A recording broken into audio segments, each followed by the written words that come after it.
Hey y'all, welcome to the family that reads a lot. I got a decent sized pile of books to talk about. I feel like it's been a minute since we've talked about books, and I read most of them. I did not finish some of them, but we'll get into that. The first one I wanted to tell y'all about was One Last Promise by Susan May Warren. This is the Alaska Air One Rescue Book 3. I talked about the first one, the second one. I have fallen in love with this series. The author has a way of making you really, really care about what happens to the characters. So, this character, you've known them through the first two books. I don't know if the mic is going to pick up my stomach rumbling, but I'm hungry. Um, but you've known him through the first two books. His name is Moose, and he's part of the rescue team. And basically, somebody that he is close to, I don't want to say too much because it gives a little bit away. But anyway, she gets into a bad spot and he has to help her. So this one is actually less about them going out on rescues and more about this one situation happening. But she makes you care so much about the people in the book that you don't mind that. Um, it, Super interesting, pulled me in. I had read the synopsis for the fourth book, which just came out, I think, last fall. And I was like, okay, those are two like side characters that I really don't care too much about. I don't know if I'll read that one. In this book, she pulls those characters in and makes you really start to care about them. So now I want to read the fourth one. So I have really been intrigued by her use of characters and the way that she makes you care about them and all that. So, like I said, that's what truly drew me into this one. This is Christian fiction. You have elements of faith and all of those things in here, and just really love that book. The other one I read recently is The Killing Tide by Danny Petrie. So this is about Coast Guard officers in, I think it's North Carolina or South Carolina. I'm trying to remember. But this one's been a little different because the other ones I've read recently were all set in Alaska. So it was actually kind of warm here. And it's same thing. It's Christian fiction, or not necessarily. I guess it's Christian suspense, if you want to get technical with these, is what they're called. Um, but the main person in here, Gabby, has to go home because she's actually in danger, and when she goes there, she runs into people she knows, and it goes on from there. But the main man in this is Finn, and he is a Coast Guard swimmer. So you get involved in those rescues and things like that, even though the lead character isn't in the Coast Guard. So it's I'm not doing a very good job of explaining it, but I really enjoyed this one. I'm going to read the next one because they kind of pull you in, and it's same setup. You have a man and a woman, back history and all of that. And the next book will be about another one of the people in that Coast Guard unit, not necessarily about this couple. So I thought that was really good. Now, that brings me back to this book. There was something about this book that I wanted to talk about. Her second book, I told y'all that part of it that drove me nuts was she tried very hard not to talk about the couple from the first book. And that really, really bugged me because you know that one of them is still part of this rescue unit, and she's only mentioned two or three times, and it just didn't make sense. She didn't do that in this book. And that's, I think, part of why I love this book as well. She treated those characters as though they were normal and treated the characters from the second book as though it was normal to talk about them. She didn't try to exclude them from the story to make this a completely separate story. So I appreciated that. I feel like kind of growth as a writer in doing that. So, but yeah, so I've read a couple of Danny Petrie's other series, enjoyed them, enjoyed this one. Like I said, it was a different setting, and I think that was kind of refreshing. It was something a little different. Now, on to the ones that I did not finish. This is another Susan May Warren. And as much as I loved her Alaska Air One, this is Wild Montana Skies. And basically, it's a search and rescue firm in Montana.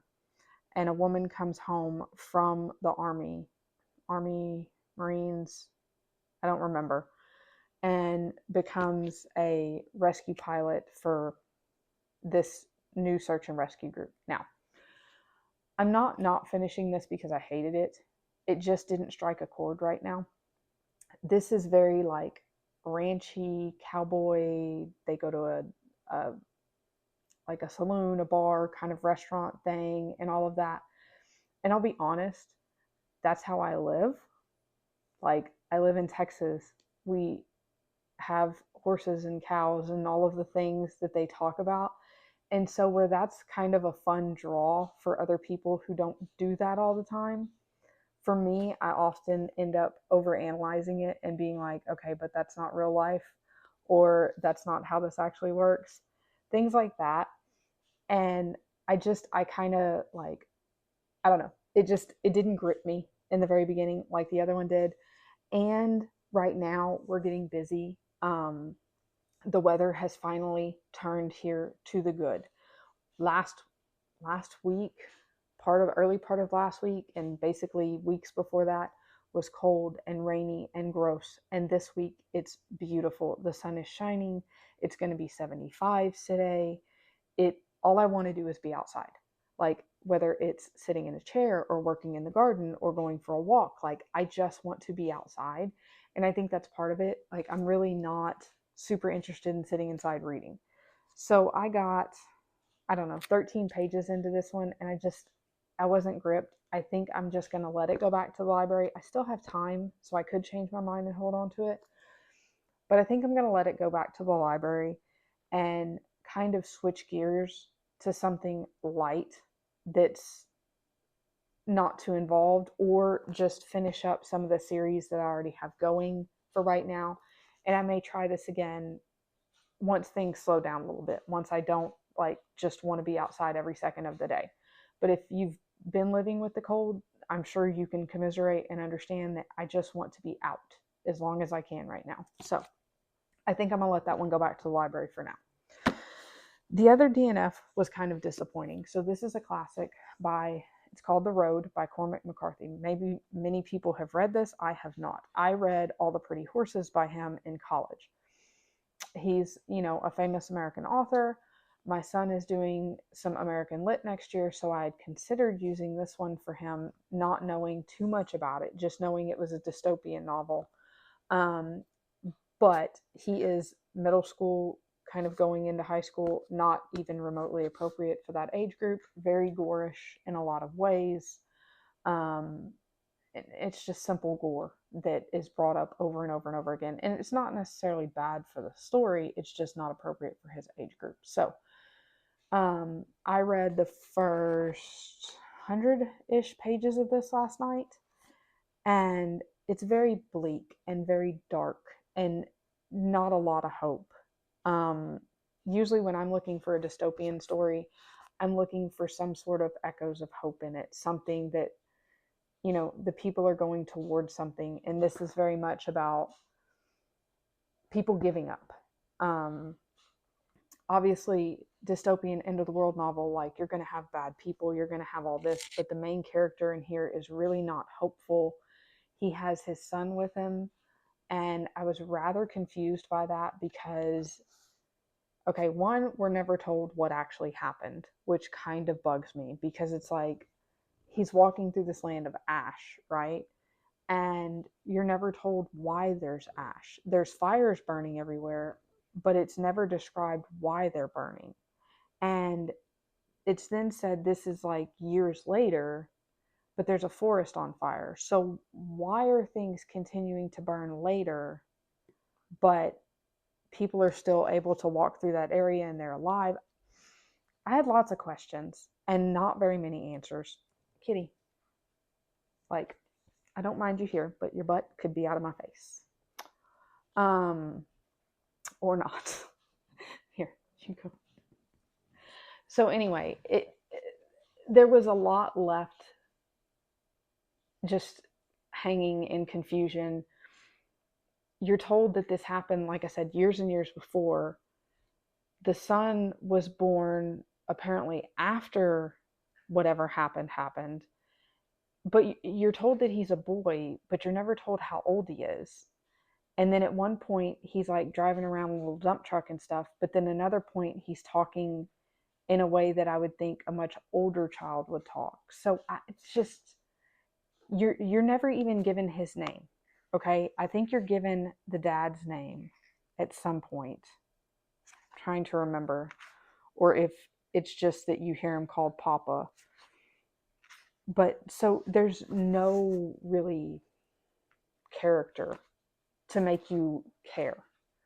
And I felt like it just, like I said, it was bleak and it was dark and it was hopeless, and it didn't carry for me. And honestly, once I got to the point of knowing that it wasn't something that would be for my son and it really wasn't for me, I flipped to the very end of it and was like, okay, I'm going to figure out if this ends happily to where potentially it's worth going through, 300 pages of sadness to get to the happy. It doesn't, just to tell you. So I'm calling that done. Maybe someday I'll want to go back to it. I don't know, but it was not what I was looking for at this moment, and I was not inspired by it, put it that way. So still searching for some good American classics, and we'll see where that takes us. The last one is actually a book that my daughter read. This is Ginger Pie by Eleanor Estes. She read this for her school book for the last very many weeks. It took her quite a while to get through this book. In the beginning, she read it a lot, and then she got to the middle and kind of stopped and didn't want to pick it up. Like, I have to force her to say, okay, you need to read this book. And then she got to the end and wanted to read it again. So I think that it got a little laggy in the middle. She said that it was a good book. There were points that it was sad, and there were points that it was happy. That she liked the characters in it. She said the way the person wrote was a little different, and she enjoyed it, but some people might not, because they would leave like the and things like that out of a sentence and just kind of run words together. So I did not pre-read this one, but she rated it a 4.5. She said she enjoyed it. It was a little different.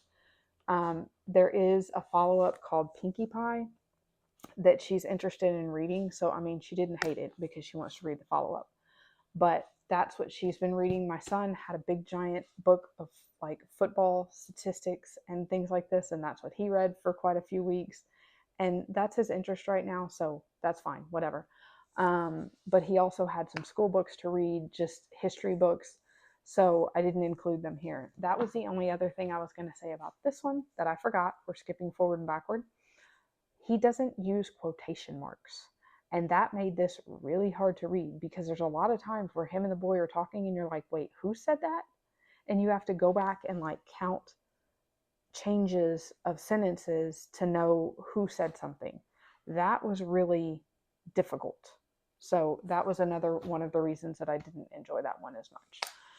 So at any rate, we've been reading some books, but like I said, I've been spending a ton of time outside, and that is what I want to do right now. I think I may, at the library today, if we have time, wander around the middle grade section and see if anything jumps out at me. Middle grade March is obviously coming up. If I find some books and decide to be involved in that, then I will let y'all know. If I don't and get pulled another direction, that's okay too.